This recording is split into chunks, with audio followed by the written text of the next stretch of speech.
Hi, everyone. Henry DeVries with Wealth Authority TV. And this is where we help financial advisors, wealth managers find right fit clients, improve their practice, have a better life. And we have somebody to help us with that today.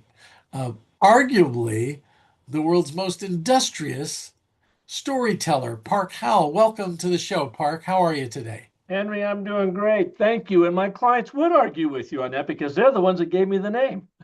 Ah, Yeah, I'm well, doing you'll well. get no argument from me. So Okay. let's launch into it. Please tell the viewers what you do and who you do it for. Yeah, I help leaders, business, brand, sales, and marketing leaders excel through the stories they tell. And I've been in the branding marketing world for over 40 plus years. And I started my story consultancy back in 2016. And I consult, teach, coach, and speak around the world for very large brands, including Walmart Canada, the US Air Force, and in the financial world. Just got done doing a big program with Navy Federal Credit Union. I frequented the stage at Ascensus, a very large financial planning company, DeMeo Schneider out in Chicago. And so I teach people how to tell stories to be able to make the impact in the world they seek and to create the revenue and the incoming clientele that they seek. And I work in lots of different areas and lots of different industries, and they all have something in common. And that is they are trying to influence and persuade that Homo sapien, that storytelling monkey sitting across from them. And I teach them how to do that with some proven frameworks that hack through the noise and hook into the hearts of audiences.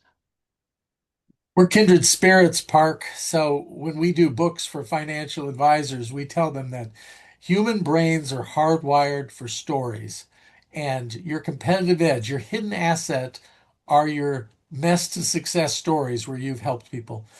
Oh, Park, I had this one person come in and interviewing for their book, and I asked him to tell me a story, and he said, well, this portfolio walked into the office one day, and the portfolio was upside down because an advisor had put them into 100% into the stock market. And then it was 2008, and the market dropped 50%. So this portfolio was upside down. I said, I have to stop you. Does this portfolio have a name? Yeah, Well, yeah, I'm sure she did, but I don't remember it. I said, okay, we got a lot of work to do here. yeah, Um, seriously. so, so we're on this we're on the same plane here. Don't just tell when stories will sell. A lot of truisms in what you speak. What I wanted to ask you today, in your experience, this is over 10 years you've been doing this and leading it. What can the financial industry do to improve the image of financial advisors and wealth managers? Okay. Yeah, great question, Henry. So let me ask you a question in return, real quick. What is the first syllable in the word numbers? Numb. Yeah. I like it. They mean nothing to your prospect sitting across from you. Our brains are not wired to understand numbers unless we put them into the context of story. But I've found so many times, so many smart financial people are leading with numbers, logic, and reason when what their audience really wants, what their audience's limbic brain, that pattern seeking, problem solving, decision making background subconscious limbic brain where all their real decisions are being made, they want the emotional pull in the context of a story first. So, what do those numbers mean? Let's not jump into that immediately. Let's say, what do they produce for you? So, the way they can first, improve their standing in the world with people across from them is listen, what do your people want? What story do they want to live into that's just a fiction right now, but they actually want to make it factual? Is it a second home? Is it a larger home? Is it putting kids through college? Is it saving the nest egg? Is it, whatever that might be? What is their story? And then how can you help co-create that story with them by your expert handling of their finances. But everybody leads with those finances. And then you're just a commodity, and our brains have a hard time really understanding. who you are, what you do, what you stand for. So start with what's in it for your audience from a story standpoint, and then support that argument with the facts, data, and reason of the numbers, but you put them into context that way. So well put. Uh, Park, before we go, is there anything you wanted to add to make sure our audience hears it? Yeah, the other thing I would say is once you've answered that question, that first syllable of numbers is num.